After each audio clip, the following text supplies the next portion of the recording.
Dans la suite des événements de mars 1991, quand l'euphorie populaire battait son plein, une loi sur la décentralisation fut votée en point. Pour modifier un peu notre système administratif trop centralisé et qui faisait que des citoyens, notamment les ruraux, vivaient loin de leur administration.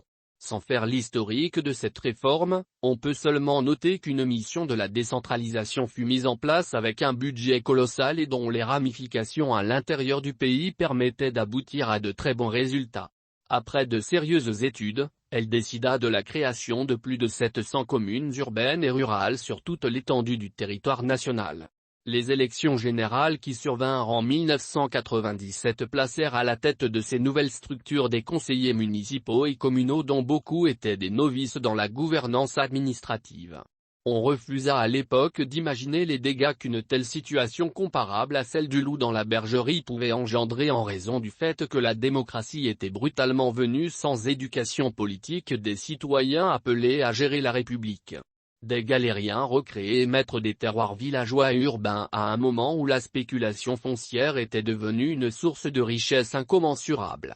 Passé le moment de l'enthousiasme populaire, on se rendit compte de la vanité de l'œuvre accomplie parce qu'il y avait plus de communes de passion que de communes de raison.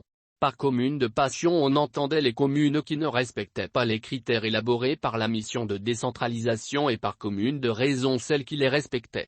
Des hommes politiques, des opérateurs économiques et même des simples dignitaires étaient à la source de cette chienlit par les pressions multiples exercées sur les responsables locaux des nouveaux découpages.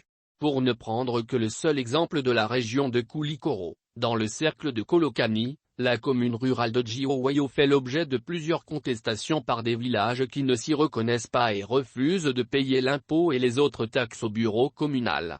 La commune rurale politique du Méguétan. Il y a un Méguétan historique et un autre politique. Dans le cercle de Koulikoro fait hurler de douleur et d'indignation les populations des deux rives du Niger.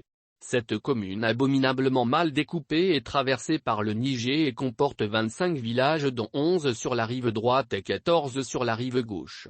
En toute logique, en raison de la loi du nombre, le chef-lieu de cette commune aurait dû se trouver sur la rive gauche, mais des magouilleurs de la commission régionale de décentralisation corrompus par des hommes d'affaires de la rive droite, l'ont balancé sur la rive droite. Ces exemples ne sont pas des cas isolés car pareille situation foisonne fréquemment du Mandé au Baninko.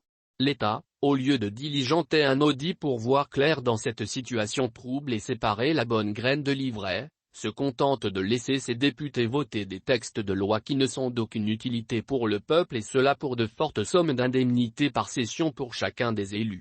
Mais chacun sait qu'aussi bien au niveau des communes rurales que des communes urbaines, la gageure reste la gestion foncière. Selon plusieurs conseillers communaux, les communes n'ont pas de fonds propres à elles et l'incivisme fait que les citoyens ne paient pas les impôts et autres taxes nécessaires à leur survie. La seule ressource vendable reste les terres des paysans et cette logique fait que les 3/4 des maires des communes décentralisées sont devenus des spéculateurs fonciers et des coxérants.